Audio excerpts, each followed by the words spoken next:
निपुण भारत, निपुण भारत।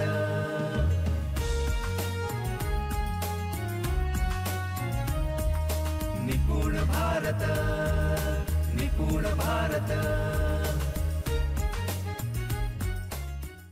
इसी का मतलब यह भूलना पड़ेगा कि छात्र सीख नहीं रहे या फिर स्कूल में होने के बाद ही सीखेंगे। छात्र कहीं पर भी सीखेंगे और शिक्षकों को फिजिकली छात्रों के साथ होना जरूरी नहीं है। शिक्षकों को सिर्फ मानसिक या भावनिक स्तर पर छात्रों के साथ रहना है। इस संदर्भ में मुझे आपसे एक सवाल थोड़े डीप में पूछना है। इस सब सिचुएशन में यानी कोरोना के काल के बाद शिक्षण बदल गया है, आगे भी इसमें बदलाव आएगा। तो इस बदलते हुए पद्धति में शिक्षक की भूमिका क्या होनी चाहिए, ऐसा आपको लगता है? शिक्षकों ने आगे कैसे बढ़ना चाहिए, इसके बारे में आप बताइए। दुनिया हमेशा बदलते आ रही है और हम ये प्रशिक्षण में सबसे कहते हैं। पहले खेती की जो पद्धति थी वह अब लुप्त हो चुकी है। पहले खेत जोतने के लिए बैलों का इस्तेमाल करते थे। अब टेक्नोलॉजी की वजह से ट्रैक्टर्स और दूसरे और औजारों का उपयोग करते हैं। ऐसा हर क्षेत्र में होता है। जैसे कि पहले टाइपिंग मशीन्स थे, अब टाइपिंग मशीन्स नहीं है, अब कंप्यूटर है। पहले हम टीवी पर सीरियल्स, फिल्म्स और गाने देखते थे। आजकल हमारे हाथ में मोबाइल है, उस पर हम फिल्म्स देख सकते हैं, वेब सीरीज देख सकते हैं। बदलने की गति टेक्नोलॉजी के साथ बढ़ गई है। हम स्कूल में जो पढ़ाएंगे उसी भरोसे पर छात्र सीखेंगे, ऐसा होता था। वो जमाना अब नहीं रहा। पहले एक बार नौकरी लगने के बाद रिटायरमेंट तक वही करते थे। जो भी डिग्रियां ली है वो रिटायरमेंट तक चलती थी। अब वक्त बदल चुका है। आज के छात्रों की दुनिया रोज बदलने वाली है, इसलिए उनको हर रोज कुछ नया सीखना ही होगा।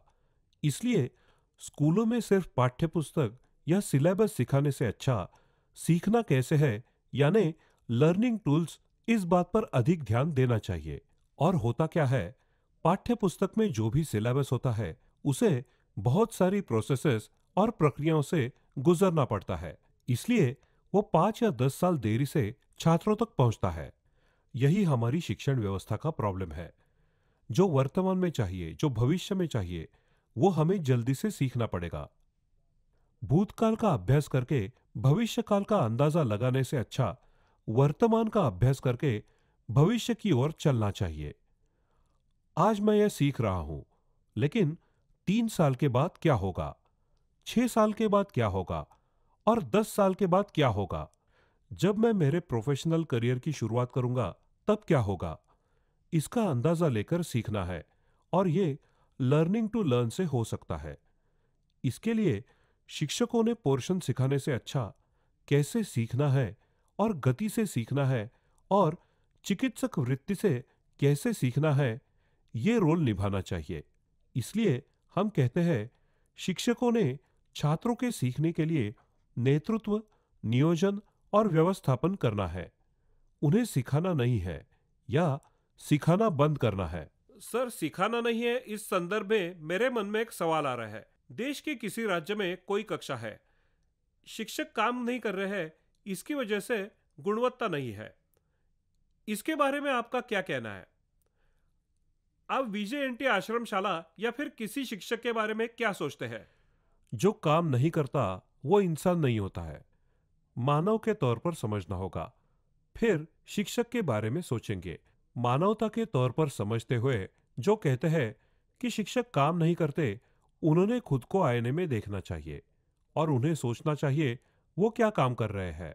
अगर वे काम कर रहे हैं और वे मनुष्य है तो फिर हर एक मनुष्य एक जैसा ही है।